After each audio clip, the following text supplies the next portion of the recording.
नमस्कार, आपण पाहत आहात अमरावती सिटी न्यूज।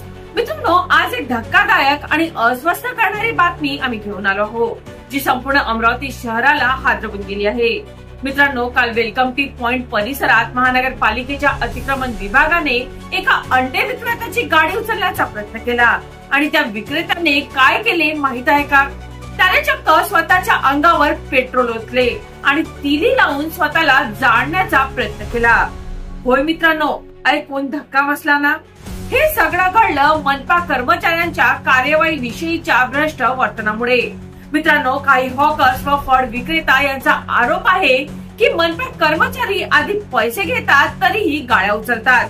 नागरिकांनी आणि पोलिसांनी वेळेवर हस्तक्षेप केला नसता तर आज एका गरीब माणसाचा जीव गेला असता। मित्रांनो, या घटनेनंतर परिसरात प्रचंड अफरातफरी माजली। लोकांचा संताप अनावर होता आणि का होऊ नये, मोठ्या दुकानांच्या अतिक्रमणावर मनपा गप्प का? हॉस्पिटल, हॉटेल्स, नगर वाचनालयासमोर, इतवारा, चांदणी चौक, पठाण चौक, विलासनगर, सरोज चौक या सर्व ठिकाणी खुलेआम अतिक्रमण सुरू आहे। तिथे कार्यवाही का होत नाही? का फक्त गोरगरिबांच्याच हातगाड्या उचलल्या जातात? जर गरिबाने गाडी रस्त्यावर लावली तर अतिक्रमण आणि मोठ्या व्यापाऱ्यांनी रस्ता घेतला तर ते डोळे झाक। पैसे दिले तरी गाडी जात असेल तर मग न्याय कुठे आहे? मित्रांनो, गरीब विक्रेत्यावर हात टाकणे सोपे आहे का? पैशाचे घोटाळे करून अंधारात कार्यवाही करणं हे मनपाचं नवं धोरण आहे का?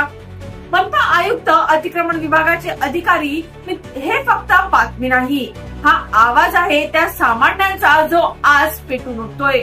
आज अंडे विक्रेता पेटतोय स्वतःला, उद्या रस्त्यावरचा सामान्य माणूस पेटेल आणि त्याची जबाबदारी घेणार तरी कोण? अमरावती सिटी न्यूज चॅनलचा स्पष्ट सवाल आहे। मनपा अतिक्रमण विभागाचा कारभार पारदर्शक होणार की अजून एखाद्याचा बळी लागल्यावरच ते शुद्धीत येणार? मनपा आयुक्त, महापौर, अतिक्रमण विभाग उत्तर द्या, कारण हा केवळ या घटनेचा अहवाल नाही तर हा आवाज आहे त्या हजारोंचा ज्यांचा आवाज कोणी ऐकत नाही। चला तर मित्रांनो, पुन्हा भेटूया नवीन बातमीसह। तोपर्यंत पाहत रहा अमरावती सिटी न्यूज।